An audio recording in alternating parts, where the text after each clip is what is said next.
In this video, I want to talk about the life of a writer, which is going to be really helpful if you are wondering how to make a living as a writer or ways to become a writer. It's also going to help you if you are struggling with your motivation or just wondering why things aren't happening for you. How we spend our days is, of course, how we spend our lives. This is a quote by Annie Dillard from The Writing Life, and a beautiful starting point for the life of a writer. It helps to see the day of a writer as the life of a writer. So what do I mean by that? Rather than thinking, oh my God, what's this whole big vision that I must have to make my life the writing life, you want to understand that when you make your day as a writer, you then do make your life as a writer. So that day is the career in miniature. So you're looking at how you're spending your day. Are you spending your day on creative pursuits? Are you spending your day the way you would like to spend your day if you had a career as a writer? You also want to get clear on your long-term projects and your, say, week-to-week projects. So it might be that your week-to-week projects are blog posts or essays or short stories or content creation. And it might be that your long-term projects are scripts or novels or memoirs. And so you're always going to be working on at least one long-term project, but each week you're looking to make sure that you complete something. So week to week, you're finishing projects and you're seeing those ideas through. And also, get clear about where the money comes from. Now, often people get stuck here because they're thinking, I don't know where the money's going to come from. But when you're creating your life as a writer, you get to decide. You get to decide how you want to make your money writing. So do you want to make your money writing your own things, or writing for other people, or a combination of the two? What kinds of things do you want to be writing that generates income? Do you want to be writing scripts and books or creative material, or do you want to be writing courses or programs or educational material, or a combination of both? So remember, get clear about where the money comes from and you get to choose. Anything you do not give freely and abundantly becomes lost to you. You open your safe and find ashes. Again, this is another quote from Annie Dillard in The Writing Life. And this quote is about putting your all into your book or your writing project now, rather than hoarding what seems interesting for a later place in your book or your writing project. This is because there's always something hidden behind the impulse to save an idea for later. Whenever we want to save or hoard, we're acting from a specific part of the brain called the amygdala, or the reptile brain. This is the part of the brain responsible for controlling our actions when we're under threat. When we make decisions here, we're running for our lives and we're not being creative. This is why we have what might be referred to as a scarcity mindset. You might experience this as a worry that you'll run out of ideas, or that when you come up with something, you fret that this is the only idea you've got, so you don't want to use it up right away. But if we behave counter to that scarcity mindset, we act as if there are plenty more ideas where that came from. What this means is that the life of a writer is behaving as if more will arise later. So you're really trusting that using up those ideas is part of being a writer, part of living as a writer, because you need to use those ideas in order to come up with more ideas for later. So you're writing as if more ideas will be replenished within you, in the same way that a river is constantly fed. The water is continually flowing down from the river. There's always that movement. And so you want to simply act as if, allowing the words to flow out of you just in the way that water flows past the riverbank. And it may be that at the beginning you do find that you write and then it stops, but you want to keep acting as if there's going to be plenty more where that came from, and eventually you will train yourself to have that constant flow of ideas. Keep those ideas coming and keep flowing.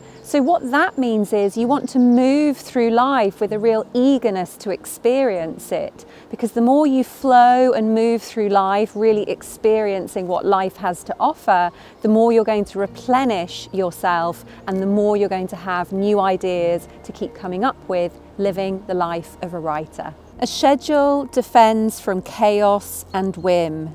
It is a net for catching days. Another beautiful Annie Dillard quote, straight from The Writing Life. So when it comes to scheduling, the first thing is to understand or notice if you have any resistance to scheduling. Now, people make a mistake here. They think that their resistance to scheduling is because they want to be free. But resistance to scheduling is the resistance of the mind not wanting you to do something new with it.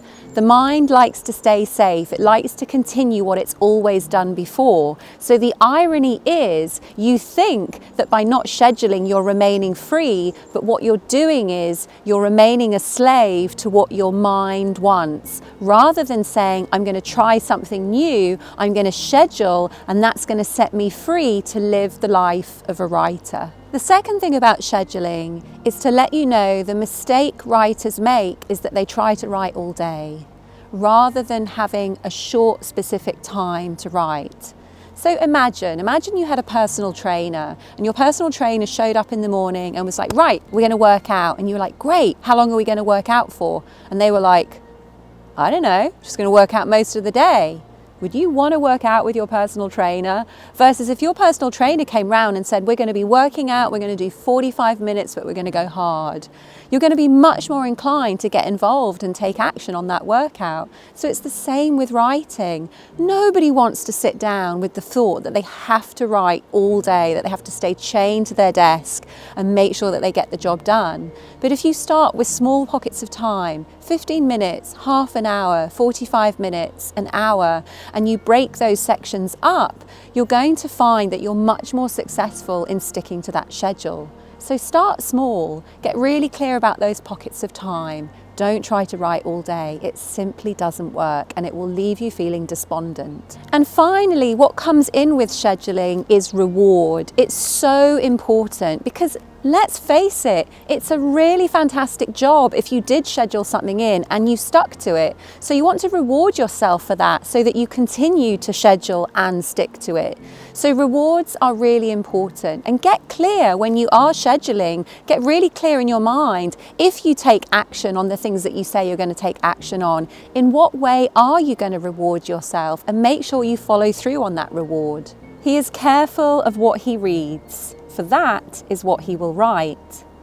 He is careful of what he learns, for that is what he will know. Another beautiful quote by Annie Dillard from The Writing Life. I've really noticed how this plays out because I spend quite a bit of time filling up my barrel of creativity. So I'll read, I'll take time outdoors in nature to really soak up the scenery, I'll watch interesting things.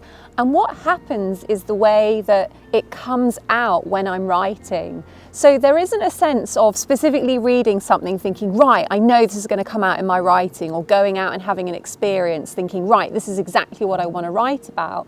But the more I do read and learn and consume, I sit down to start to write and my mind is open. My mind has this sense of bounty or confidence. And as I start to write, it's like all of these rooms in my mind that are filled with these experiences, they begin to offer up their goods. But the way that they offer up the goods is really interesting because bits come from all sorts of different directions. So it's like this whole medley of the last days or weeks that I have spent reading and consuming and experiencing. So all of the experience begin to merge and mash up and create this wonderful fictional experience on the page.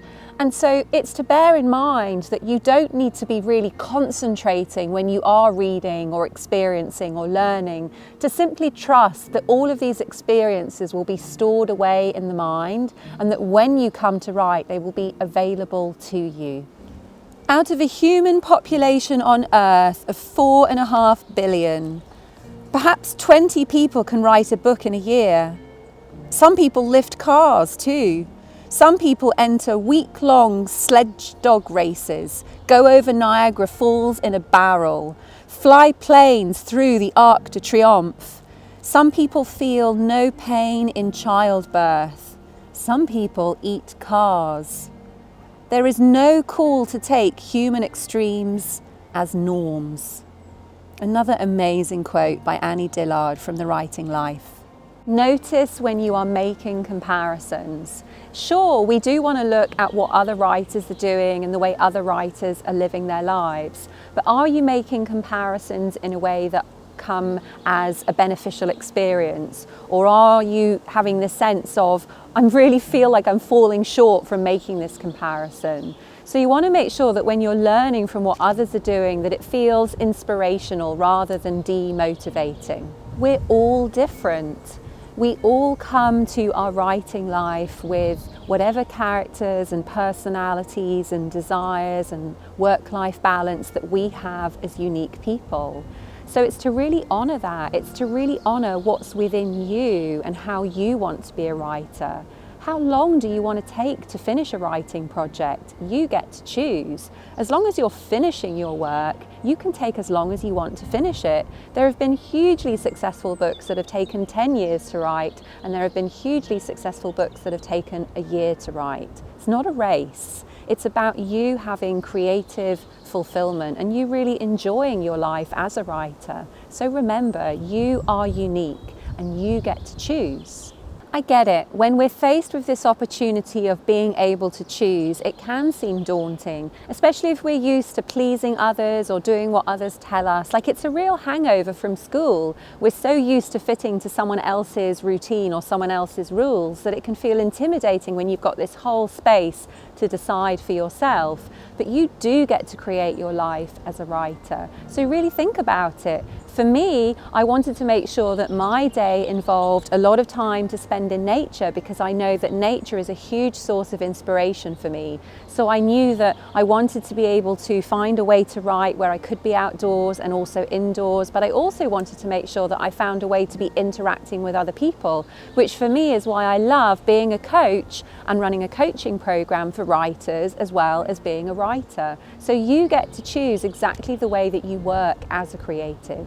And finally, something really important to bear in mind is the life of a writer really does include community, really does include being with other creatives and sharing ideas with other creatives and having that accountability. So why not come and join my free community, the Write No Matter What community? I'm live in the community every week and I'm there to support you and really help guide you so that you can develop exactly the writing life that you want. You'll see a link below and you'll be able to sign up and join the community and receive regular motivation, regular tips and regular advice. We would love to have you with us. And in the meantime, take care.